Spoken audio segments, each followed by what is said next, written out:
a slug.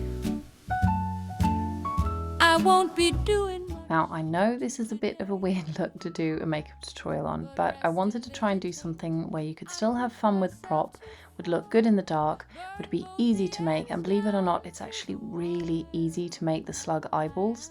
And if you wanted to make it look a little bit more extra, you could very easily make a snail helmet that could fit over your head through those little eyeballs as well. So then you can do a look that's still a little bit more wearable, a little bit more normal, but then at the same time you're kind of having fun with the rest of the look.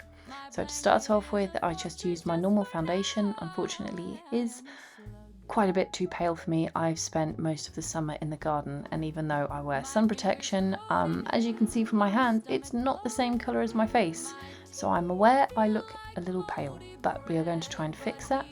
Done the foundation, I have blended that out, added a little bit of a tinted lip gloss, and then after that I'm going to be using the lip gloss as a blush before contouring, and especially adding a little bit of that contour over my nose just so I don't look so deathly ashen.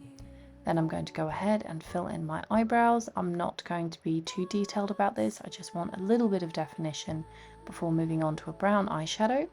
And what we're going to do is we're going to do this in a C shape on the outer corner, and then with a pointed blending brush we're going to try and get this underneath the corner of the lashes on the outside before blending it out with a much fluffier brush. I am going to spend quite a bit of time just making sure that this is super blended out, because once we start adding the shimmer I want that to look nice. Just because it's a slug doesn't mean I can't take the shimmery, slimy aspects of a slug and make it look pretty.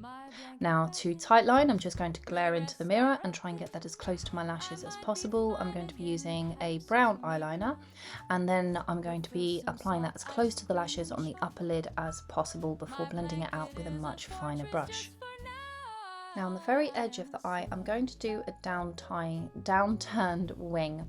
I have to really over exaggerate my winged eyeliner if I do it, and if it's pointing upwards, just because I have very deep set cow eyes. And what I find works better is if I have that wing just pointing a little bit down. And then what I'm going to do is I'm going to cover that up with false eyelashes, and that will look nice. So even though it might make me look a little tired at the moment, it's fine, trust the process. Now on the inside I'm going to be putting this beautiful shimmer from NYX, applying a little bit on the nose bridge and then a tiny bit in a C shape on the corner of my face as well as a highlighter, before moving on to my all-time absolute favourite highlighter, which is Lumi from Sugarpill. I'm not sure that they still do this one anymore, but I adore it and I will never give it up. And that's going to go onto the inner corner of the eye and then also just underneath the arch of the brow. Now we're going to paint on a little snail trail, because even though this look is quite pretty, we do need to try and mimic a slug a little bit. So I'm going to be taking a white eyeliner and I'm going to be painting that in a curve from the inner corner, and then a second line which is going to follow the natural crease of my eyelid. It's not going to go all the way into the crease of the eye, just because then it is going to smudge, but just on the inner corner where it isn't going to rub up against other bits of skin. Once that's done, I'm going to be applying some eyelashes. I really like the ones which are individual clusters, and I'm going to apply them in groups heavily on the outer corner and then stop around the middle of the eyelid. After that, we're going to apply a little bit of mascara, and now we get to make the slug eyes. Now I promised this was going to be easy to make, and it really is. All you're going to need is a reading light, some latex, cling film, a glue gun and a pair of marbles. Those marbles are just going to sit on the very top, and to stick them down we're going to be using a glue gun. This doesn't have to be a fancy glue gun, it can be a perfectly normal glue gun. But before we do anything like that, I'm going to take some cling film and I'm going to run that around the buttons, because my concern is that once I start applying the latex, that could make it very hard to actually press the buttons. So we're going to put the latex over that once we've put the cling film down, but the eyes are going to be simpler than that. All you have to do for the eyes is you're going to get your glue gun, you're going to wait for it to heat up, and then you're going to run that glue gun around the very edge all the way around, and then as quickly as you can you're going to grab that marble. Don't just press it down on top, press it down on top and then roll it around the edges so that the edge of the marble gets all of that glue and there's a nice line going all the way around, because otherwise you're going to end up with gaps and it's just going to look messy. It's going to take very little time to dry, and once it does dry you can turn it on and look how amazing that looks. So once the eyes are glued down, we're going to move on to the latex. Now to apply the latex, you can do this in two different ways.